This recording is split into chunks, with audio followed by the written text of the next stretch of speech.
አው መጥቻለሁ። የምን ሰዓት እንደሆነ ታውቃላችሁ? ወደ ኪችን ታሪክ እኔ ስሰማው ራሱ ነፍስ ውጪ ነፍስ ግቢ። ስኬሪ ስቶሪ ታይም። ለታሪኩ ስል ያው ትክክለኛ ስም አልሰጣችሁም። ስለዚህ ልጁን ፊሊፕ እንበለው።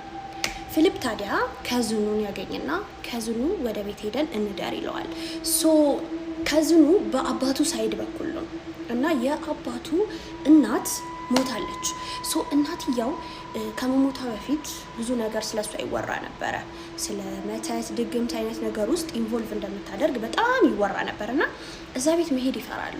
ግን የዛ ቀን የፊሊፕ ከዝን ያሳምነውና ከፊሊፕ ጋር አብረው ይሄዳል ወደ ቤት ማለት ነው።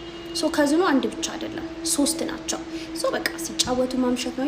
how it is ከዝኖቻችሁን ስታገኙ ራይት። እንደዛ አይነት ሞመንት ማሳለፍ ስለፈለገ ፊሊፕ አብሮት ይሄዳል ማለት ነው። ጫወቱ ያመሹና መተኛ ሰዓት ሲደርስ ለፊሊፕ መኝታ ቤት ያሳየዋል ማለት ነው። ሂስ ካዝን ያሳየው መኝታ ቤት አልጋ አለ። አንድ አልጋ ነው ብቻ ነው ያለው።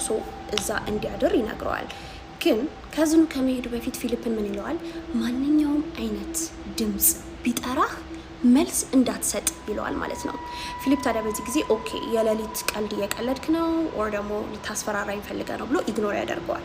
ነገር ግን ከዝኑ ሙሉ ለሙሉ ከክፍሉ ከመውጣቱ በፊት በድጋሚ ዞሮ ድምጽ ተሰማህ መልስ እንዳትሰጥ ብያለሁ ብሎት ይሄዳል ማለት ነው። ፊሊፕ ከቁብም አልቆጠረም። ለመተኛ ተዘጋጅቶ ወደ አልጋው ይገባል ማለት ነው። በዛ ሰዓት ታዲያ ከ30 ደቂቃ በኋላ አንድ ድምጽ መስማት ይጀምራል። ፊሊፕ ይለዋል ድምጹ ማለት ነው። ሂቷት ጆሮ ውስጥ እያቃጨለበት ዝም ብሎ ኢግኖር ያደርገዋል። ለ30 ደቂቃ ሙሉ መተኛት አልቻለም ነበርና ለመተኛት እየሞከረ ነው። በዚህ ጊዜ ታዲያ ድምጹ በድጋሚ ይጠራዋል።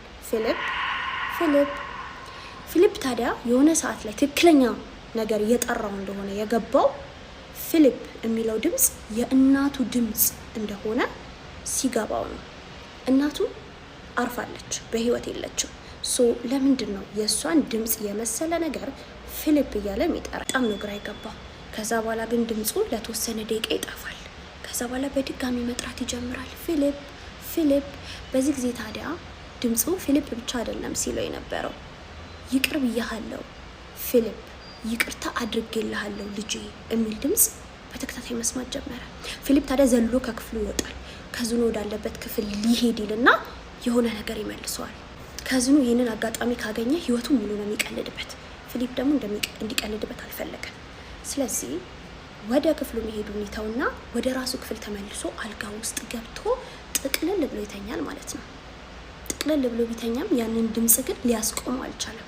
ፊሊፕ ይቅርታ አድርጌልሃለሁ ማለቱን ቀጠለ። ፊሊፕ ለሌሎች ሰዎች አውርቶት የማያውቀው አንድ ታሪክ አለ። እናቱ በህይወት በነበረችበት ጊዜ ፓራላይዝድ ሆና በጣም ታማ ነበረ። ለሞት የዳረጋትም እሱ ነበረ። ፓራላይዝድ ሆና መንቀሳቀስ አትችልም፣ መጸዳዳት አትችልም፣ እንደነዚህ አይነት ነገሮችን ማድረግ አትችልም ነበረ። አባቱ ታዲያ ይሄንን የእሷን በጸና መታመም ሲያይ ትቷቸው ሄደ። ማለት በርደኑን መሸከም ስላልፈለገ። ስለዚህ በርደኑ ፊሊፕ ላይ ወርዶ ነበረ። ፊሊፕ ታዲያ እናቱን ቀን ከሌሊት የመንከባከብ ግዴታ አረፈበት ማለት ነው። የሆነ ጊዜ ላይ በጣም መረረው እና ቁጭ ብሎ ምን ብሎ ተመኘ? እናቴ ብትሞት ብሎ በውስጡ ተመኝቶ ነበረ ያንን ምኞት። ነገር ግን ፊሊፕ እንዳለው ከሆነ ለአባቱም ተመኝቶ ነበረ። በቃ እሱም ሰውዬ በሞተ ብሎ ተመኝቶ ነበር።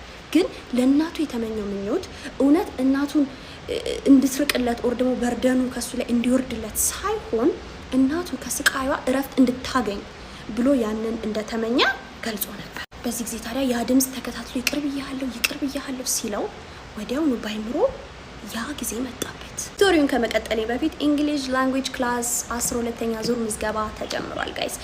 ፕራይቬትም አለ ግሩፕም አለ። ስለዚህ የግሩፕ ክላስ የምትፈልጉም ፕራይቬት ክላስ የምትፈልጉም ኢንቦክስ እያደረጋችሁ እኔን አውሩኝ። ሙሉ ለሙሉ ኦንላይን ነው ክላሱ። የትም ሳትሄዱ እንግሊዘኛ ቋንቋ ከቤታችሁ ሆናችሁ ችሎታችሁን ማዳበር ትችላላችሁ። ከእናንተ የሚጠበቀው ስልክና ኢንተርኔት ነው። ተማሪዎችም ሰራተኞችም ትምህርታችሁን በማይነካ መልኩ ስራችሁን በማይነካ መልኩ የተመቻቸ ክላስ ስለሆነ ስራ ጨርሳችሁ ስትገቡ ትምህርት ጨርሳችሁ ስትገቡ ራሳችሁን አፕዴት አድርጉ፣ ስኪል አዳብሩ። እንግሊዘኛ ቋንቋ ኢንተርናሽናል ላንጉዌጅ እስከመሆኑ መጠን ሁላችንም የተወሰነ ነገር አትሊስት ራስን ማስተዋወቅ መቻል አለብን።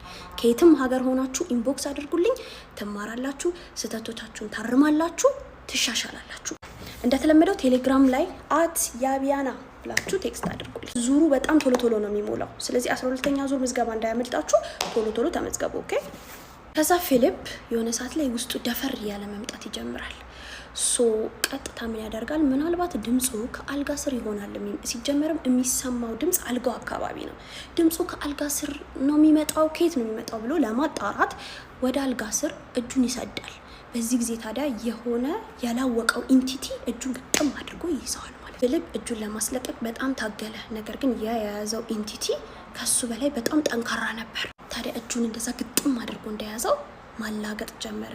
ይቅር ብያለሁ ፊሊፕ፣ ይቅር ብያለሁ ፊሊፕ፣ ይቅር ብያለሁ።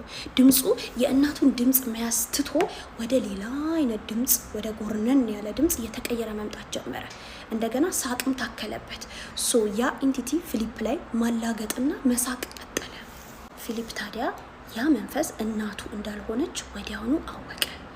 ያ መንፈስ እንደዛ ሲያወራው የእናቱን ድምፅ ተጠቅሞ ሊያናግረው ሲሞክር የነበረው የዲመን መንፈስ እንደሆነ ወዲያውኑ ገባው። እናቱ የሞተች ሰሞን ፊሊፕ ወደ መቃብሯ ከመሸ ሄዶ ጊዜ አሳልፎ ወደ ቤቱ ይመለስ ነበረ። ታዲያ ምናልባት ይሄ የሰይጣን መንፈስ እዛ መቃብር ቦታ አግኝቶኝ ይሆን ብሎ ማሰብ። ታዲያ በዚህ ሁሉ ሀሳብ ውስጥ እያለ እጁን ለማስለቀቅ እየታገለ ነበረ። ታዲያ ታግሎ እጁን አስለቀቀ።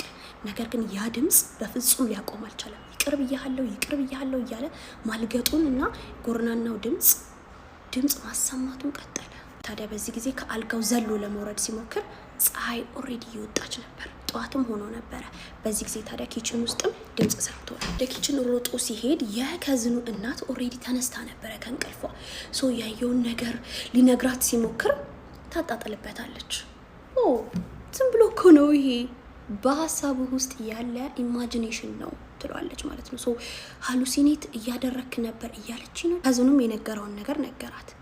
መልስ አትስጥ ብሎ የነበረ ብሎ ሲነግራት እሱ እኮ እየቀለደ ነው፣ እንደዚህ አይነት ቀልዶች እንደሚቀልዱ ታውቂ የለ እንዲህ ብላ እሷም ወደ ቀልድ ወስደው መሳቅ ጀመረች።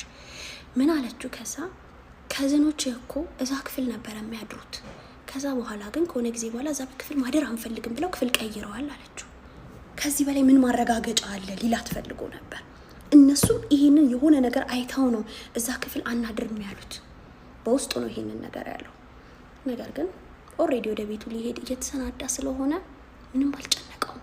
ወደ ቤቱ ከሄደ በኋላ ግን ወደዛ ቤት ዝር ብሎ አያውቅም።